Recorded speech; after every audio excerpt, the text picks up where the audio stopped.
Hi guys, welcome to the Headphone Show. For today's video, I have an interview with Zach from ZMF. I got a chance to catch up with him at the recent Can Jam show in New York. And we talk about a number of subjects, including some of the custom woods that he's been working with, what his plans are for the future, the ZMF house sound, and a little bit about the Pendant tube amplifier as well, which I recently reviewed, and you can check out that video as well. It should come as no surprise that meeting Zach and Bevan was one of the absolute highlights of the show for me. I personally own a ZMF Verite, and I've owned other ZMF headphones in the past, and so it was awesome to get a chance to meet the minds behind this stuff. For anyone unaware, ZMF makes handcrafted custom wooden headphones that many of us in the enthusiast community love because they have a very natural sound to them. But I'll let Zach tell you all about that. So without further ado, I give you Zach Merriback from ZMF. How's the reception been so far for the Verite closed?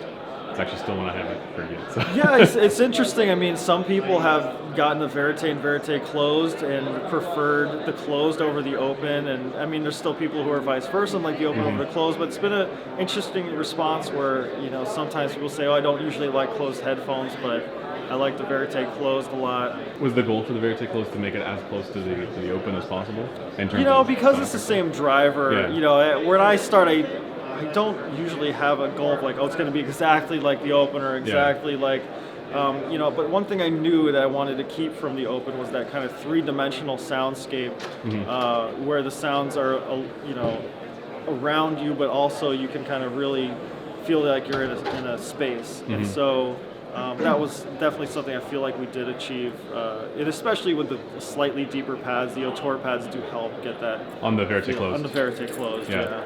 For the for the open one, I know you released a number of pads. What's your favorite? Usually I'm on the Universe pads, which are the slightly warmer ones that are a little deeper.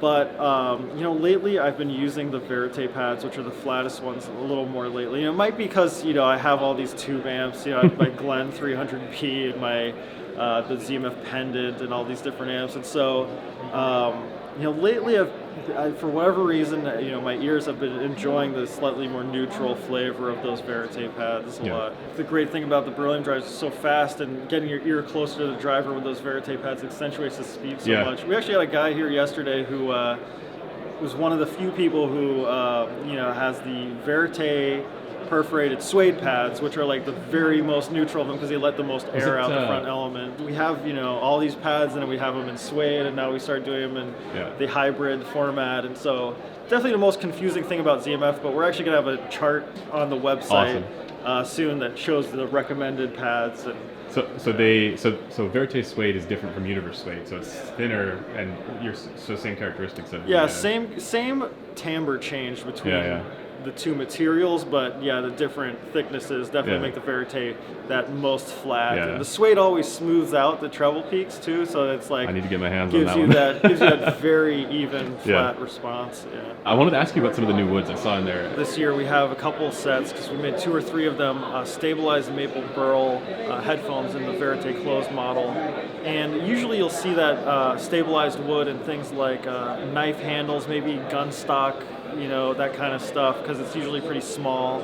But we found a stabilized wood manufacturer that would take the burl, get it to that 0% humidity, and infuse it with different colors for us, and make it in headphone block size. It's very expensive to do because it's much bigger than they're used to doing. But it's enabled us to make a couple models in the full headphone form. And, they look very swirly and beautiful. Does that change in wood affect the weight at all, or? Yeah, I mean, it is actually interesting. Like maple as a wood, it's silver maple, pretty lightweight wood. But injecting, you get the burl, which has all these pores and holes in it from being burl wood. It does get denser because of the added stabilization and the materials that are put in it. But it's not as dense as anything like a blackwood or ironwood or any like super dense wood. So for sonic characteristics, it's minimal change, or it's probably closer because the pores are totally gone. It's closer to a hardwood like a leopard wood or pheasant wood or one of the more dense woods. That's how I hear the sound, at least. It doesn't have that ambient decay that you get in a lighter wood that has bigger pores. Would you consider doing some more planars in the future, like some high-end flagship planars? Is that or is it just too difficult to get? Well, it's one of those things where I could definitely it's easy to get a planar driver done and everything, and I have a few designs I've wanted to do, and it's something that I would love to have one out at some point. Yeah. I don't have any like release date, or there's nothing imminent or anything, but yeah, I mean, making more products and making trying to make every headphone I make better than the last, just it's always exciting to be designing something. So there's nothing imminent. It is something I would love to do at some point. So I definitely, wouldn't put it out of the realm of possibility. A lot of people, when they say, "Oh yeah, I like that ZMF sound," in your mind, what is that? That in ZMF a few sound. words. What is it? Which is weird because it's, I'm one person who has tuned all these headphones at this point, and I didn't at the beginning write a roadmap of this is going to be my sound. Like, you just like what you like as an audiophile to someone who enjoys music. But now that I have all these headphones that I've sat down and designed and spent all this time with, I mean, I don't believe in the word neutral or true neutral, because everybody has their own definition of it and what does that really mean.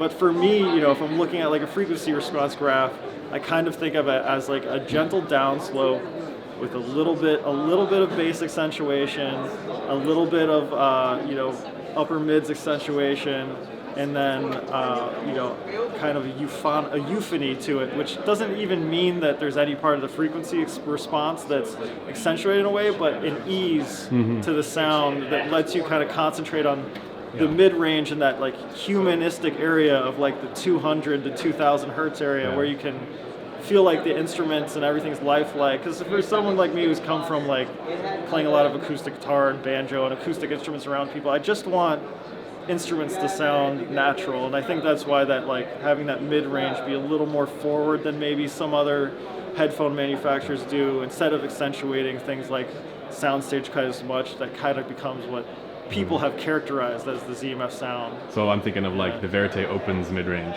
with vocals or that kind of quality coming through. Like you feel like when the recording calls for it, like you're close to the mouth of the singer, but if the recording is on a stage, like you hear it further back, but you still get the timbre of the mid-range. Oh, I forgot to ask, the Pendant. So, ZMF Pendant tube amp. Yes. So I just recently got a chance to spend some time with it, and I loved it, and now it's made me need to go down the tube rabbit hole and figure that stuff out. What I really wanted out of the Pendant when we started looking at the sound and everything was something that was like pretty neutral, as far as tube, and by neutral I just mean, isn't adding a lot of what people characterize as that tube goo or warmth, or making the mid-range very lush and the bass a little slower. And so having it be transformer based, having a slightly higher impedance to play well with both planar headphones but also dynamic drivers. And just, for me, the most important thing in the tube was having that three-dimensional space. Right, and it definitely adds to that. And so there, I have all these tubes that I love, like the Glen OTLs are amazing, Donald North amps, Eddy Current, the Moon Audio IHA. There's all these wonderful tube amps out there, and I just wanted to make sure that it was one that was easier to tube roll with those EL84s and 12AX7s that you didn't have to spend a fortune on. You didn't have to buy the Telefunken Diamonds to get the best sound out of it. Right. So it was just kind of like, I want to make one where you can buy it, it'll sound about as good as it's going to sound. You don't have to spend an equal amount of money you spend on the amp on the tubes. Yeah. And it doesn't add that goo. Yeah. Well, but my experience as well. It's very neutral, and it wasn't what I was expecting, you see all the tubes and you think, oh, this is going to be that sort of gooey, romantic kind of thing. Better listen to that, Yeah. All right, awesome, man. Well, thanks for chatting with me. Thanks, Andrew. Thanks, headphones.com. Cheers.